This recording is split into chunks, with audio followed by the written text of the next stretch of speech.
여러분 안녕하세요. 서울경제신문 뉴욕특파원 김영필입니다. 오늘은 증시가 하락했습니다.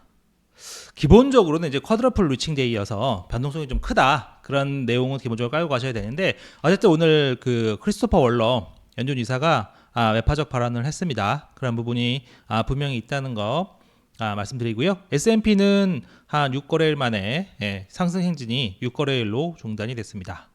이런 내용들 중심으로 오늘 시장 상황 같이 한번 보시겠습니다. 오늘 이제 3월 월스트리트 제목은 좀 이렇게 꼽았습니다. 이게 월러 이사 발언이에요. 지금 연준 임무는 금리 인상을 해서 인플레와 싸우는 거다, 그렇게 찝어서 얘기했습니다. 그리고 이제 파월이 이제 긴축 논란을 다음 주에 정리한다. 무슨 얘기냐? 다음 주 21일, 미국 시간으로 21일 하원에서 증언을 합니다. 반기 이제 통화정책 관련해서 이제 보고를 하거든요. 그 자리에서 당연히 긴축 어떻게 할 건지 얘기가 나오겠죠. 그런 내용입니다. 이제 크리스토퍼 월러 이사. 그래서 이제 오늘 증시상 같이 한번 보실게요. 좀 이제 더 키워서 보면 다우지수 마이너스 0.32%, S&P 마이너스 0.37, 나스닥 0.68. 조금 떨어졌죠. S&P 맵으로 보시면요, 기술주들이 조금 오늘 안 좋았습니다. 테슬라는 좀 올랐는데 아마존 마이너스 1.27, 구글 마이너스 1.25, 마이크로소프트 마이너스 1.66, 애플 마이너스 0.59 보이시죠? AMD 좀 많이 떨어졌고요. 엔비디아 조금 소폭 올랐습니다. 소폭 올랐고, 전반적으로 오늘 이제 마이크론 같은 경우에 이제 중국이 이제 좀 사실상 보복이죠. 사실상 이제 사이버 안보를 이유로 조사를 하고 있는데, 그게 자기 이제 중국 본사의 매출 절반 정도가 좀 영향을 받을 수도 있겠다. 글로벌로 따지면 낮은 수준의 두 자릿수 매출에 해당한다, 이렇게 얘기를 했던 부분이 있어서 반도체주 전반에 조금 부담을 줬습니다. 그리고 이제 버진 갤럭틱, 여기가 이제 첫 사업용 우주 비행 이게 이달 말쯤 가능할 수도 있겠다. 16% 올랐거든요. 여기 이제 이거 하나 보세요. 그 월스 배치에 있는 건데, 의심스러울 때는 크레이머 반대로 해라. 근데 제가 종종 소개시켜드리는데 이게 써있죠. 이게 이제 5월 한 중순입니다. 크레이머가 버진 갤럭틱에서 떨어져라, 이렇게 얘기했는데 오늘 16% 올랐죠. 증시 전망이 어렵습니다. 하여튼 그렇고요. 하나 더 볼 거는 블라디미르 이제 푸틴 대통령이 전술 핵무기를 벨라루스에 배치했다, 이렇게 좀 오늘 밝혔어요. 그래서 조금 이제 우크라이나 전쟁 관련해서 어쨌든 중요한 부분 중에 하나니까 요거는 어쨌든 참고삼아 알고 계시는 게 좋겠습니다. 그래서 중요한 오늘 이제 크리스토퍼 월러 연준 이사 얘기부터 한번 알아볼게요. 이제 노르웨이 오슬로에서 이제 이렇게 컨퍼런스 같은 게 있었는데, 월러가 이렇게 얘기했습니다. 분명히 말하지만 연준의 임무는 두 가지 목표. 연준의 두 가지 목표가 이제 물가 안정, 그다음에 고용 두 가지거든요. 달성하는 것이며, 지금 목표에 대해서 얘기한다고 한다면 금리를 올려서 인플레이션과 싸우는 것을 의미한다, 이렇게 얘기했어요. Right now, that means raising rates to fight inflation. 보시면 raising rates라고 박아서 얘기했습니다. 아주 명확하게 얘기했죠. 목표 달성하는 거의 핵심이 금리를 올려서 인플레 싸우는 거다. 즉 물가 안정, 최저 고용 둘 다 위해서는 지금 금리를 올려서 물가와 싸워야 된다. 이렇게 찝어서 명확하게 얘기했죠. 파월에 얘기하는 수준이 다른데 정확하게 얘기했어요. 너무 정확하게 얘기했어요. 레이징 레이스. 그러면서 일부 은행의 부적절한 경영에 대해서 통화정책 바꾸는 것을 지지하지 않는다. 자, 그러면서 그런 인플레가 내려가지 않고 있다. 아마도 약간의 추가적인 긴축이 필요하다, 이렇게 얘기했죠. FOMC에서 겉으로 드러난 이제 그걸 어떻게 표현하냐에 따라 이해하냐에 따라 다르겠습니다만, 어쨌든 FOMC의 내용을 반복하고 있다. 왜 이걸 반복함에도 기사가 되냐면, 사람들이 이제 파월의 말을 믿지 않고 있기 때문에 그래서 기사가 되는 겁니다.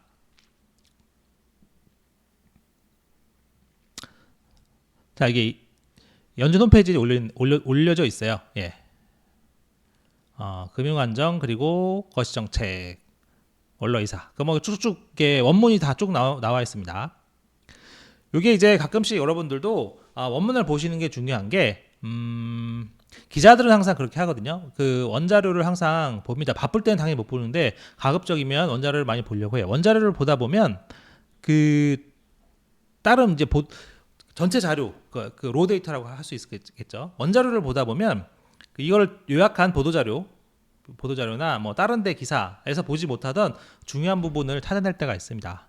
사실 오늘 저도 좀 그랬었거든요. 초반에 오늘 이제 저는 이제 내용을 보고 핵심 내용 금리 올리는 거 거겠구나 생각을 했는데 초반에 오늘 외신들 뭐 그런 부분 얘기했어요. 뭐 은행 부분 은행 부분에 좀 영향을 받을 수도 있다. 그걸로 하면 은행 부분 영향을 받으면 긴축을 좀 덜 할 수도 있겠지. 뭐 그런 내용을 했는데 핵심은 요 내용의 제일 뒤에 있었습니다. 제가 아까 보여드렸던 그 부분이 오늘 내용의 핵심이에요.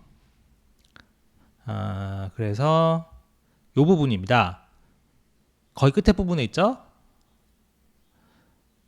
연준의 할 일은 듀얼 멜데이트, 즉 고용과 물가 안정인데 지금 할 일은 금리를 올려서 인플레와 싸우는 거다. 이 부분 앞에도 중요합니다. 명확하게 얘기하자면 이 부분도 있습니다. 그러니까 이 뒷부분이 핵심이에요. 그래서 어쨌든 나중에 블룸버그 이런 데도 제목을 고쳤더라고요. 그래서 이렇게 고쳤습니다. 연준 인사가 금리를 올릴 필요가 있겠다. 인플레이션 잡기 위해. 말씀드렸지만 처음에는 이런 제목이 아니라 다른 제목이 있다고 말씀드렸잖아요.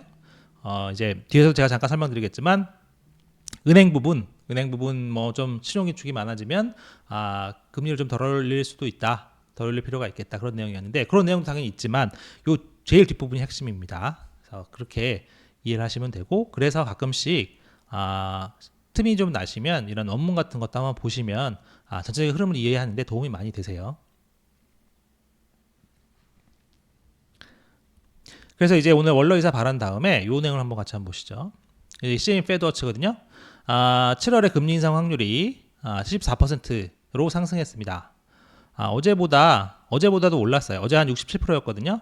지금은 74%, 그러니까 60%대 후반에서 70%로 올라섰다. 원로이사의 발언이 조금 먹혔다. 그런 내용 참고하실 수 있겠고요. 토마스 바킨도 이런 얘기를 했습니다. 앞으로 나올 데이터가 뒷받침하지 않으면, 즉 인플레가 내려가지 않으면 금리를 인상하는데 더 컴포터블하다, 뭐 편안하다, 금리 인상해도 좋겠다 이런 얘기를 했어요. 같은 맥락이죠. 그러면서 1970년대의 경험은 명확한 교훈을 준다. 파월도 여러 번 얘기했던 건데 금리 인상을 너무 빨리 손을 떼면, 그리고 이제 인플레이션과의 싸움에서 너무 빨리 손을 떼면 나중에 인플레가 다시 튀어오를 수 있다, 그런 거죠. 그러니까 이제 바킨도 오늘 이제 같은 맥락에서 물가 안 떨어지면 금리 올려도 편안해, 올릴 거야, 이런 얘기죠. 여기서 말하는 그 인플레는 헤드라인은 확실히 아닙니다. 근원 인플레 얘기하는 거예요. 이제 바킨이랑 원래에서 얘기했으니까 요거 제가 이제 방송에서 따로 한번 보여드릴게요. 이제 기사에는 없는 내용인데 이게 이제 그 블룸버그 단말기에서 이제 업데이트된 내용입니다. 이달 초 업데이트된 내용인데 인사별로 성향을 나타낸 거예요. 마이너스 2가 가장 도비시한 거고 플러스 2는 호키시한 겁니다. 제로는 중립, 뉴트럴이다.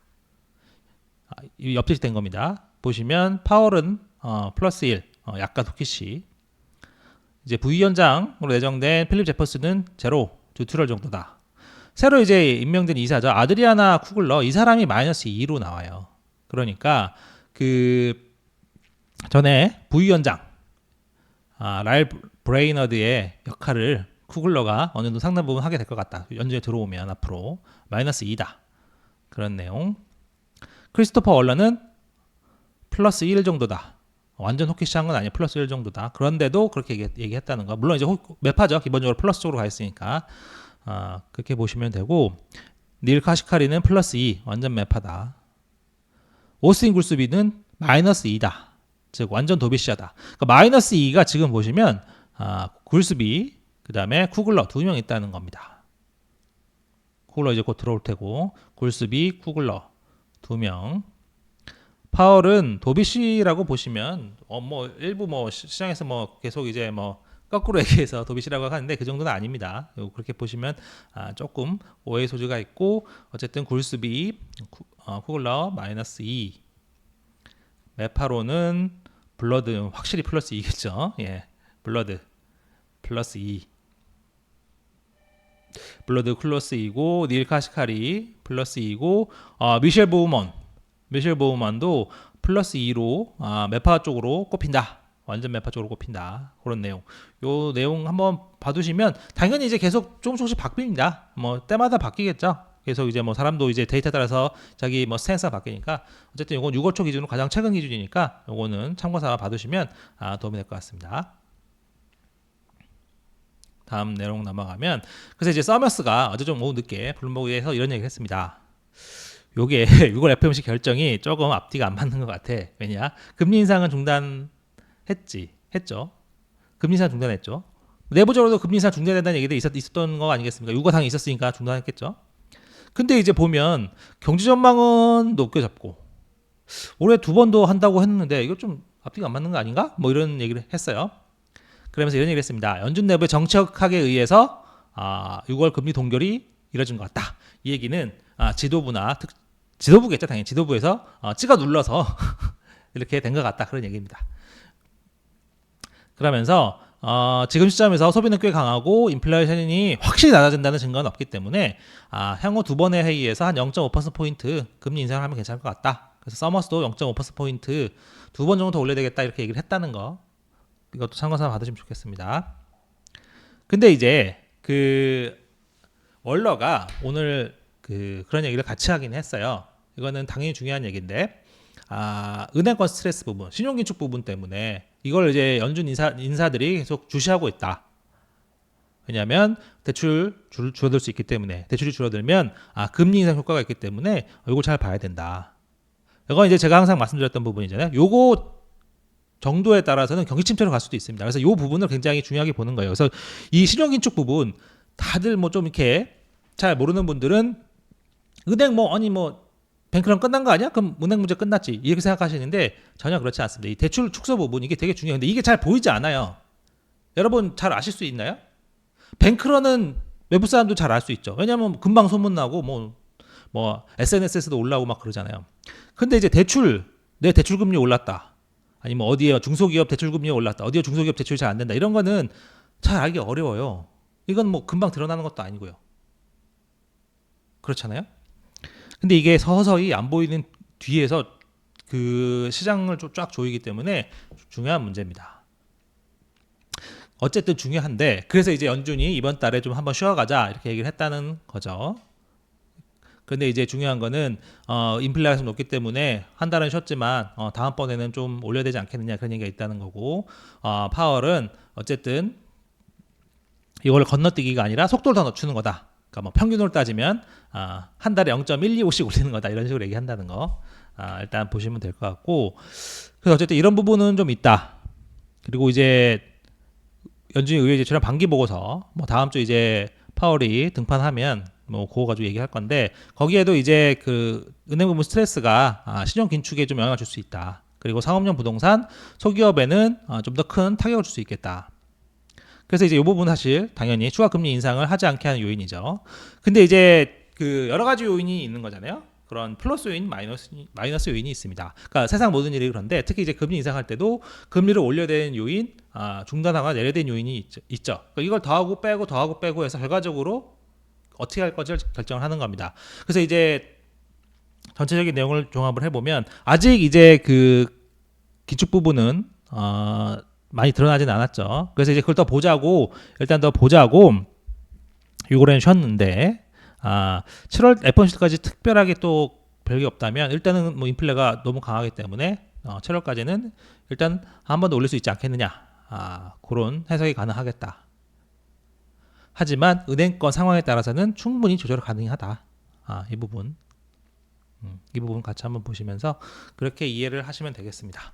왜냐 월러가 이렇게 찝어서 얘기했잖아요. 네. 금리 인상이 필요하다고 찝어서 얘기했을 정도니까 이런 부분을 같이 한번 보시면 되겠습니다. 일단 추가로 하나 더 보시면 이제 18일 그러니까 미국 시간 일요일인데 이날이 이제 아버지의 날입니다. 이게 Father's Day네요. 데이가 빠졌네요. 미국은 아버지의 날, 뭐 어머니의 날이 별도로 있어요. 그래서 이제 아버지의 날이 있는데 이날 이제 그래서 또 소비가 많이 이루어집니다. 사실 요거 보이시나요? 요게 이제 사실 제 작년에 저희 아이가 이제 뭐 Father's Day라고 뭐 가져온 건데 학교에서 오늘은 이런 걸 가져왔더라고요. Father's Day라고 미국에서는 뭐 이런 걸 뭐 많이 합니다. 뭐 감사하다 뭐 이렇게 써 있는데 어쨌든 제가 이제 지난 주말에 그 여기 주변에 쇼핑몰을 갔는데 이제 파더스 데이 할인 행사를 하더라고요. 그런데 재밌는 게 이제 그 아이 신발 사주려고 갔었거든요. 스케쳐스라고 뭐 저는 잘 모르는 하여튼 와이프가 사야 된다고 해서 갔는데 스케쳐스에서 이제 운동을 해서 하는데 파더스 데이라고 세일을 해줍니다. 세일을 해줬는데 어떻게 해주냐면 한 켤레를 사면 다른 한 켤레는 50%다. 그래서 이제 두 켤레를 샀는데 어쨌든 그 정도 돼야 이제 소비가 확확 이루어지겠죠. 재밌는 건 이제 아버지의 날인데 왜 애들 운동화를 세일하느냐? 이거는 뭐 잘 모르겠어요. 그게 어떻게 로직이 이렇게 이루어지는지 모르겠는데 어쨌든 아빠 돈 덜 써라 뭐 그런 건가요? 뭐 아버지의 날이니까 아빠 돈 덜 써라 그럴 수도 있겠는데 어쨌든 그 정도로 미국에서는 뭐 꼭 그런 뭐 헐리데이 시즌만 아니더라도 이렇게 좀 세일을 팍팍 한다는 거. 우리나라도 그래야 될 것 같습니다. 세일 팍팍 해야 사람들 좀 사지 뭐 5%뭐 할인해주고 이래서야 뭐 안 될 것 같고 어쨌든 요 내용의 핵심은 뭐냐면 이번 파더스 데이 쇼핑 규모가 역대 최대 수준일 것 같다. 어쨌든 소비가 어느 정도 뭐 지속되는 것 같다. 물론 이제 여기에 인플레 요인이 있겠죠. 인플레 요인이 있겠습니다만 그럼에도 어쨌든 좀 소비가 좀 이어지고 있다. 그런 내용들. 근데 이제 오늘 그 미시간대 인플레 기대가 갑자기 너무 잘 나온 측면이 있어요. 같이 한번 보실까요? 이게 미시간대 인플레 기대인데 1년짜리 이번에 나온 게 6월이거든요. 3.3%가 나왔습니다. 갑자기 여기 보시면 이게 뭐 한 최근 1년치인데 5%뭐 4%뭐 이렇게 하다가 갑자기 3.3이 나왔어요. 확 떨어져 급락했습니다. 급락했어요. 그 장기 인플레 기대 연준이 중요시하게 생각한 장기 인플레 기대 좀 0.1%포인트 떨어지면서 최근에 그 범위인 2.9에서 3.1을 벗어나지 않고 그 정도 잘 고정이 되어 있습니다. 어쨌든 1년 인플레 기대가 급락했어요. 앞서서 이제 뉴욕 연은 인플레 기대도 좀 떨어졌던 걸로 제가 기억하는데 이번 너무 많이 떨어졌죠. 확 떨어졌죠. 이게 2년여 만에 2년여 만에 최저치입니다. 2년여 만에 2년 3개월인가 그럴 겁니다. 2년 3개월 만에 최저치입니다. 그러면 사람들이 인플레가 좀 잡혀가는구나 이렇게 생각을 한다는 거겠죠.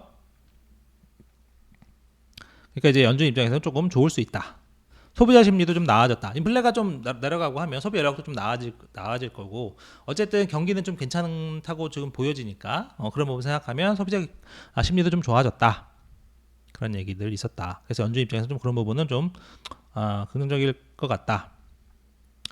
다만 이제 좀 저희가 그 은행 신용긴축 부분 얘기할 때는 항상 좀 이제 하반기 부분 얘기하는 거거든요. 그래서 이제 오늘 또 제가 본 것 중에 좀 재미있던 게 CNBC에서 이제 서플라이 체인 서베이를 했습니다. 이런 거예요.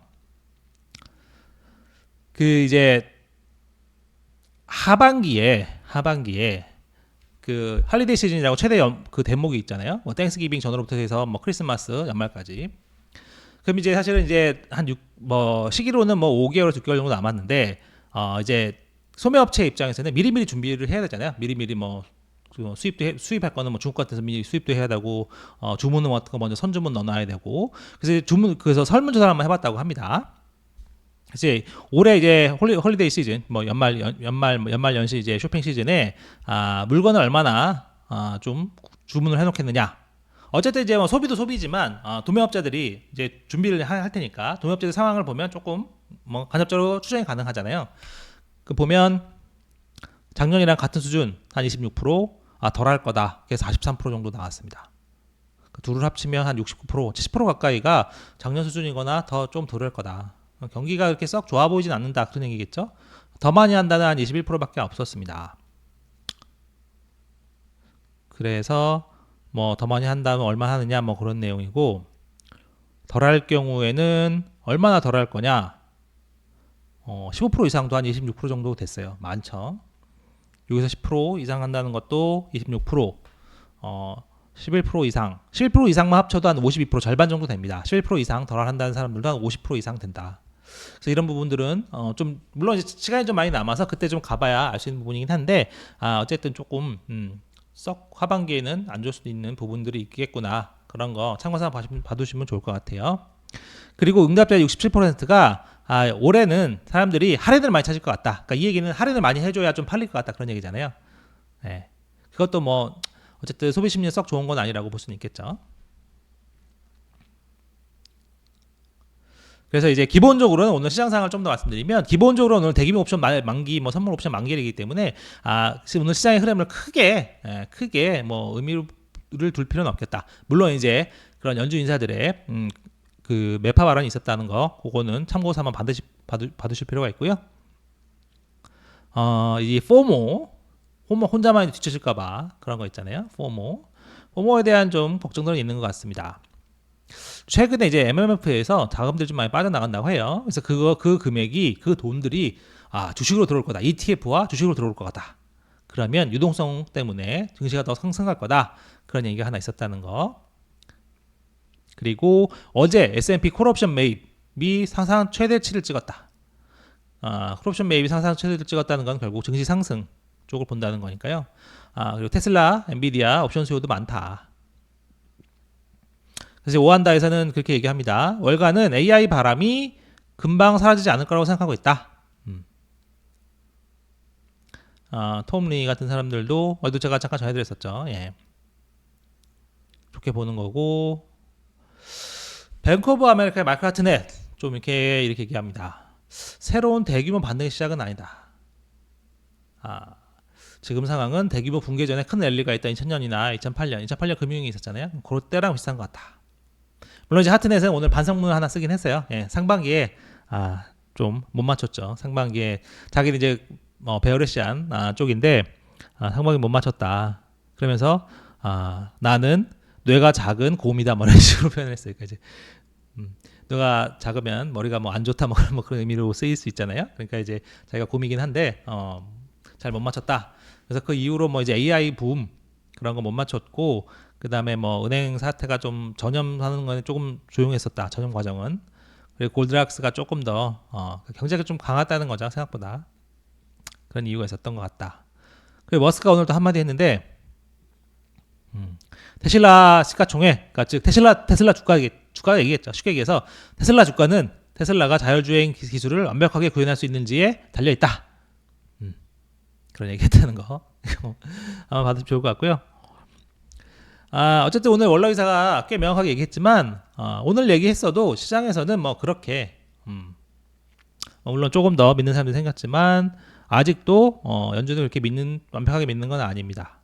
그래서 제가 이제 보여드리면 파월이 이제 연준 이제 스케줄이에요. 파월이 이게 21일입니다.